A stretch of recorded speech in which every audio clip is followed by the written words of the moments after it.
Let's get weird into it. Number 10. The man who planted the past. Imagine you're an archaeologist.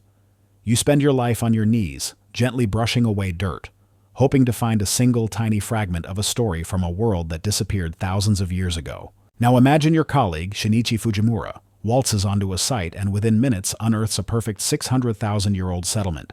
He's not just good, he's a miracle worker. They call him God's Hand. For over 2 decades, Fujimura was the golden boy of Japanese archaeology. Everywhere he went, history just seemed to leap out of the ground to greet him. He found artifacts that pushed back the date of human settlement in Japan by hundreds of thousands of years. He was rewriting the textbooks in real time. He was a national hero. There was just one tiny, insignificant problem. He was a complete and utter fraud. His secret wasn't some advanced ground-penetrating radar or a savant-like intuition for finding buried treasure. His secret was getting up a little earlier than everyone else. In the pre-dawn hours, Fujimura would visit the dig sites alone and bury artifacts from his own private collection. Artifacts he'd carefully selected to be just old enough, just important enough to be a groundbreaking discovery. Then he'd show up with the team, wander around for a bit, and discover the very thing he'd planted a few hours earlier. He was a history DJ, remixing the past to his own beat. This wasn't a subtle deception. This was the archaeological equivalent of stuffing the ballot box. He faked over 180 sites across Japan. His career was a masterpiece of self-aggrandizement, built on a foundation of carefully buried lies. The whole thing came crashing down when a major newspaper, growing suspicious of his Midas touch, planted hidden cameras at one of his dig sites. They captured him clear as day, digging holes, planting artifacts, and carefully stamping the dirt back down. God's Hand was caught red-handed. When confronted, he confessed everything, admitting his motive was a desperate obsession with finding older and older sites. He didn't just fool his colleagues. He fooled an entire nation into believing a version of its own history that was curated, packaged, and buried by one guy with a shovel. And no shame. Number 9. The Garden Shed Gang. You're strolling through a prestigious museum, whispering in hushed tones as you admire an exquisite Egyptian statuette. It's called the Amarna Princess. Experts say it's a 3,300-year-old masterpiece, a priceless relic from the time of Tutankhamun, and the museum just paid nearly £500,000 for it. You lean in closer, marveling at the delicate alabaster, the serene expression. It has survived millennia to be here, in front of you, except it hasn't. It survived a trip down the M61 motorway.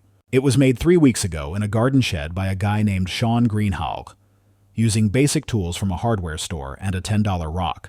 The Greenhalghs were the ultimate blue-collar art forgery ring, operating out of a council house in Bolton, England. This family unit, Sean the artist, his elderly father George the folksy salesman, and his mother Olive, who handled the phone calls, cranked out an unbelievable range of forgeries for nearly 2 decades. We're talking Roman silver, Gauguin paintings, ancient Celtic gold. If it could be sold, Sean could probably fake it. Their masterpiece was the Amarna Princess. Sean sculpted it in about 3 weeks, artificially aged it using a cocktail of tea and clay, and then cooked up a completely bogus backstory. His dad, George, shuffled into the Bolton Museum and claimed it had been in his family for generations, a trinket bought at an auction long ago. He was just a humble old man trying to get an heirloom appraised. The museum, along with the British Museum and Christie's auction house, fell for it hook, line, and sinker. They authenticated it. They celebrated it. They put it on a pedestal. For 10 years, the Amarna Princess was the jewel of their collection.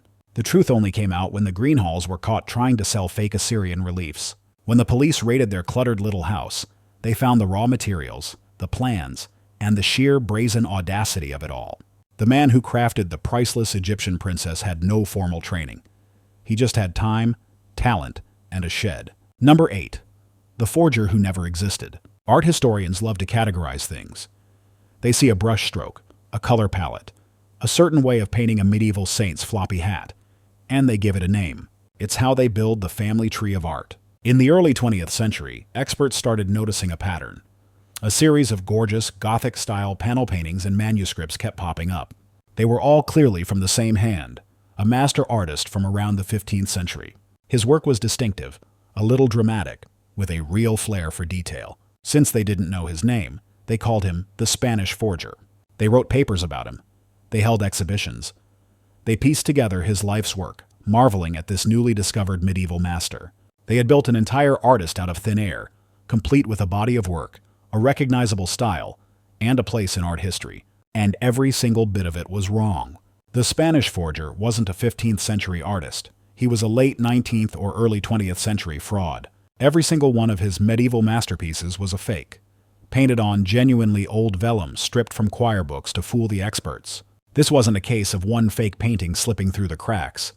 This was an entire fake artist being canonized by the very people who were supposed to be the gatekeepers. The forger was so good, so consistent, that he tricked them into believing he was a real historical figure. He didn't just copy a master, he invented one, and the art world bought it. To this day, nobody knows who the Spanish forger really was. He remains a ghost, a phantom artist whose greatest creation wasn't a painting, but his own myth. He created a masterpiece so convincing that the experts gave it a name and invited it to join the party, never realizing their guest of honor wasn't just late. He was from the wrong century entirely. Number 7. The Louvre's tinfoil hat. It's 1896. The Louvre in Paris, the undisputed heavyweight champion of the art world, makes a spectacular announcement. They've acquired the tiara of Sitaphernes, a solid gold crown allegedly from the 3rd century BC. It's a breathtaking piece of Scythian art, purchased for the kingly sum of 200,000 francs. The museum puts it on display, and the public goes wild. It's a triumph, a national treasure secured. But almost immediately, a few killjoys, archaeologists mostly, start pointing out that something feels off. The tiara is a little too perfect. It shows a mishmash of styles from different eras, like a historical greatest hits album. The inscriptions are a mess of ancient Greek that doesn't quite make sense. The Louvre, in a world-class display of institutional pride, digs in its heels. They insist it's real. They call their critics jealous haters. The debate rages for years, until a name surfaces. Israel Ruchamovsky, a master goldsmith from Odessa, Ukraine. A friend of his wrote a letter to a Paris newspaper, casually mentioning that, hey, Ruchamovsky made that tiara. He was commissioned to make it as a gift for a professor, and had no idea it was going to be passed off as an ancient artifact. The art world laughed. A humble craftsman from Odessa making a masterpiece that fooled the Louvre? Impossible. So they brought Ruchamovsky to Paris to prove it. They locked him in a workshop with a pile of gold and tools and dared him to replicate his work. Ruchamovsky, who was probably just confused by the whole situation, calmly sat down, and, from memory, perfectly recreated a section of the tiara's intricate design.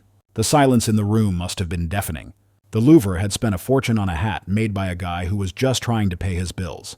The priceless Scythian treasure was quietly removed from display and stuffed in a back room, a monumentally embarrassing reminder that even the greatest museum on earth can be tricked into buying a very, very expensive lie. Number 6.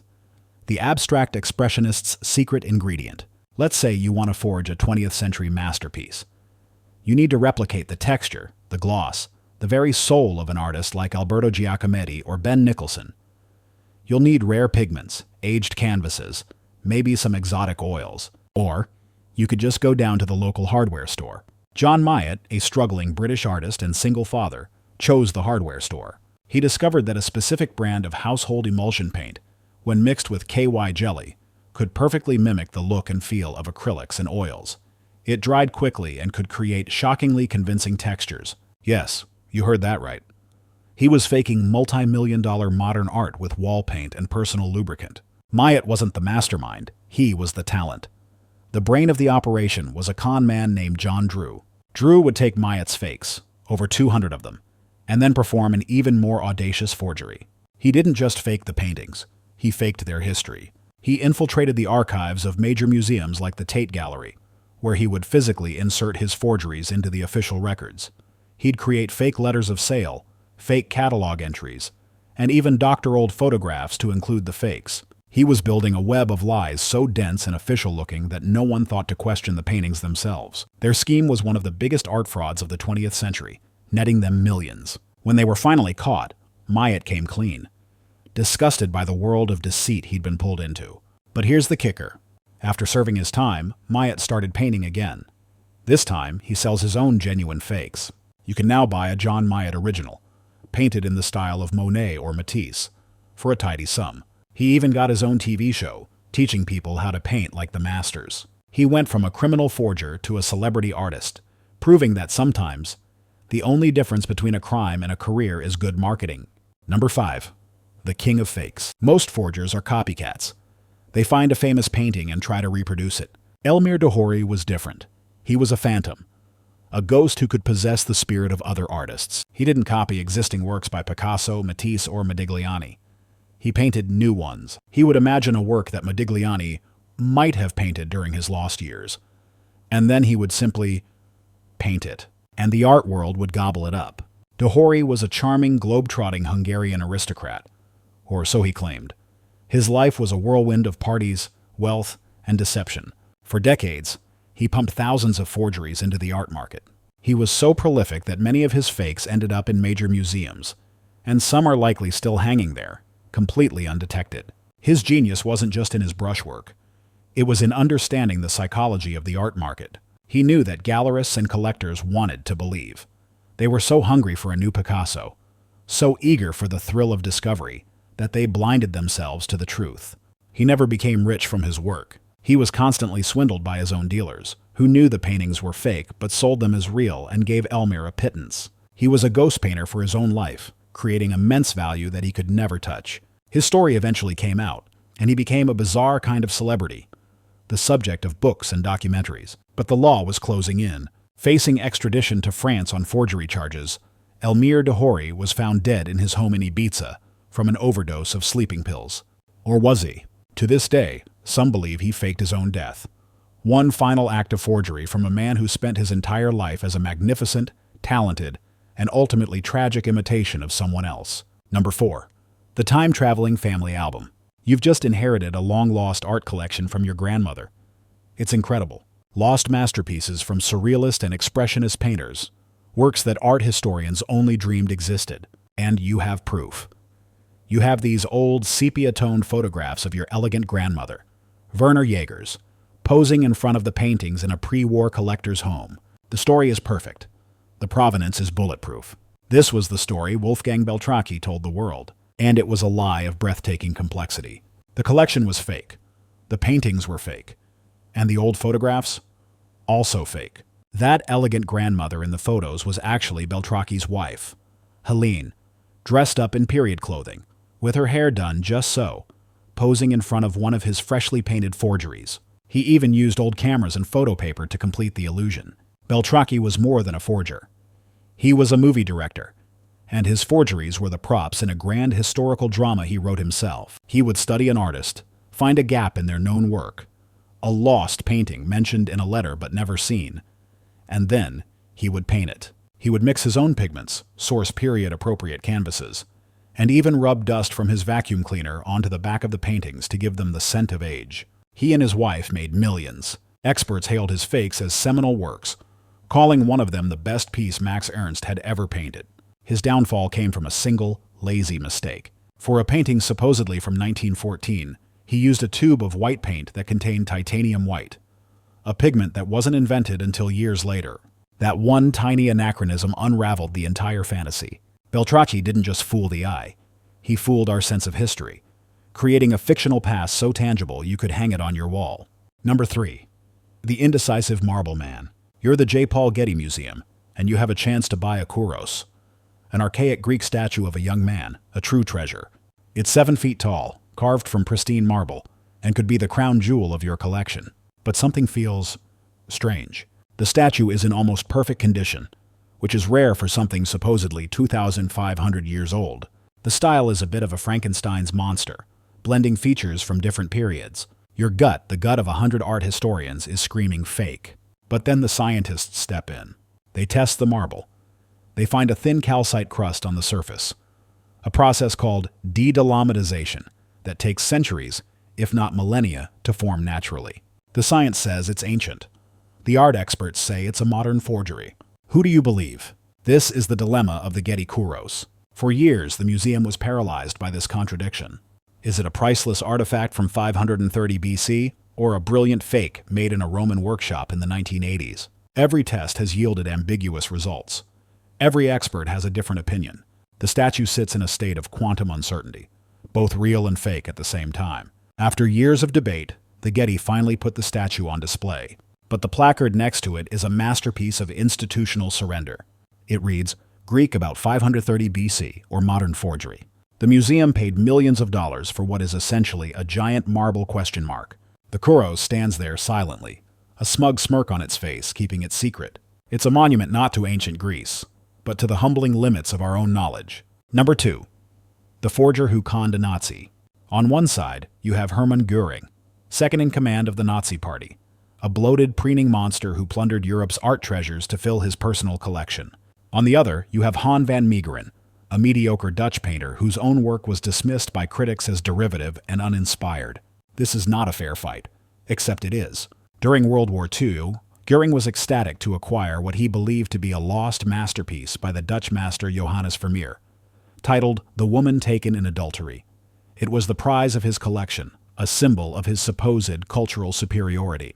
What he didn't know was that the painting was fresh from the oven, literally. Han van Meegeren had a vendetta against the art world that had rejected him, so he decided to humiliate them. He would forge a lost Vermeer so perfect it would fool everyone. He spent years perfecting his technique. He found 17th century canvases, mixed his own period-accurate pigments, and then, for his secret ingredient, he used bakelite, a type of early plastic. After painting, he would bake the canvas in an oven, hardening the plastic-laced paint and creating a network of craquelure that perfectly mimicked 300 years of aging. His forgeries were brilliant. He sold them for sums equivalent to tens of millions of dollars today. But after the war, he was arrested for collaboration. Why? Because he had sold a Dutch national treasure, the Vermeer, to the enemy, Göring, facing a life sentence for treason. Van Meegeren made a shocking confession. He couldn't have sold a national treasure because he painted it himself. No one believed him. So, in a courtroom drama for the ages, he painted one more Vermeer right there in custody to prove his skill. The charges of treason were dropped. Suddenly, the narrative flipped. Han van Meegeren, the failed artist, became Han van Meegeren, the national hero who swindled a top Nazi with a fake painting, making him look like a complete idiot. He got a light sentence for fraud and died a folk hero, the ultimate act of artistic revenge. Number 1. The lie you love. What is the greatest art forgery of all time? Is it the one that made the most money? The one that fooled the most experts? No. The greatest forgery is the one you don't know about. It's the one hanging in a museum right now, admired by millions, written about in textbooks, its image printed on tote bags and coffee mugs. It's a lie that has successfully become the truth. The ultimate forgery isn't just a fake object. It's a fake story that replaces a real one.